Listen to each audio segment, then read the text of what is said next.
Հեղափոխական ներկայի եւ արմատացած անցյալի միջև պայքար, հենց այսպես է որակել ամերիկյան Jamestown Foundation պարբերականը Հայաստանում իշխանություն եկեղեցի հակամարտությանը։ Ըստ հաստատության փորձագետների Նիկոլ Փաշինյանի կառավարությունը հետևողականորեն թուլացնում է այն ինստիտուտները, որոնք պատմականորեն սերտ կապեր ունեն Ռուսաստանի հետ։ Այս տեսանկյունից եկեղեցին որպես ազգային ինքնության եւ արժեքների պահապան դիտվում է որպես առանցքային ուժ, որը կարող է խոչընդոտել Հայաստանի վերջնական վերակողմնորոշումը դեպի արևմուտք։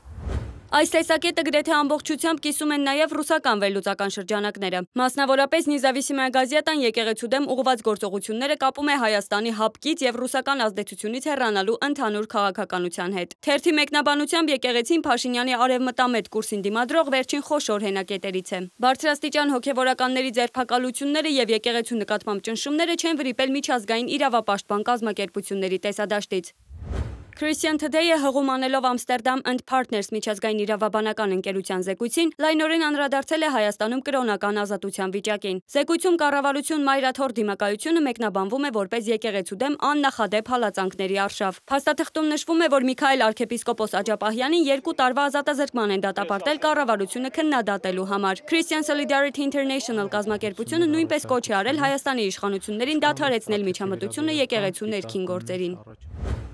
Հակամարտությանը հատուկ ուշադրություն է դարձրել նաև արաբական լրատվական դաշտը։ Ալ Ջազիրան անդրադառնալով վարչապետի ամենայն հայոց կաթողիկոսի հասցեին կուսակրոնության ուխտը խախտելու այս քայլը որակել է գիտակցված հարված եկեղեցու ինստիտուցիոնալ հեղինակությանը։ Ըստ հեռուստատեսության կայքի այս դիմակայությունը խորացնում է բևեռացումը հայ հասարակության մեջ, սակայն այն պետք է դիտարկել ոչ թե որպես պետության պայքար ընդդեմ եկեղեցու, այլ որպես անձնական բախում Փաշինյանի եւ Գարեգին երկրորդի միջև։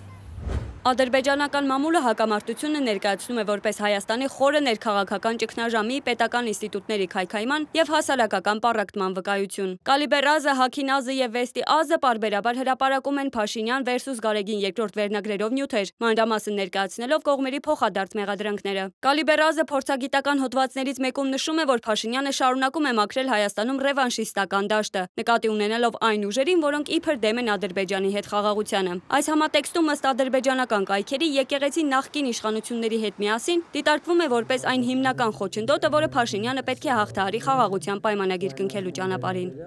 Թուրքական լրատվամիջոցները, ինչպիսիք են պետական Անադոլու գործակալությունը եւ TRT Haber-ը, իրենց հերթին ավելի շատ կենտրոնանում են գործընթացի ռազմավարական նշանակության վրա։ Նրանք եկեղեցին ներկայացնում են որպես հայկական սփյուռքի արմատական շահերի արտահայտիչ Հայաստանի ներսում։ Ըստ թուրք վերլուծաբանների եկեղեցին խոչընդոտում է Փաշինյանի անցյալը բաց թողնելու եւ հարևանների հետ պրագմատիկ հարաբերություններ կառուցելու փորձերին։ Թուրքական որոշ մեկնաբաններ եկեղեցին համարում են ցեղասպանության ճանաչման քաղաքականության գլխավոր գաղափարական կենտրոնը, որը իրենց կարծիքով թույլ չի տալիս երկու երկրներին առաջ շարժվել։ Հետևաբար եկեղեցու ազդեցության թուլացումը դիտարկվում է որպես դրական քայլ, ինչպես նրանք են նշում, այս պատմական բեռից ազատվելու համար։ Ի տարբերություն ադրբեջանական մամուլի, որը ակնհայտ հաճույքով մանրամասնում է կաթողիկոսի ենթադրյալ անձնական կյանքին վերաբերող մեղադրանքները, թուրքական լրատվամիջոցների համար կարևոր է ոչ թե սկանդալը, այլ դրա հետևանքները տարածաշրջանային նախագծերի համար, ինչպիսիք են այսպես կոչված Զանգեզուրի միջանցքը եւ սահմանների բացման գործընթացը։ Նրանց վերլուծությունների առանցքում այն հարցն է, թե ինչպես է այս հակամարտությունը թուլացնում Ռուսաստանի դիրքերը Հարավային Կովկասում։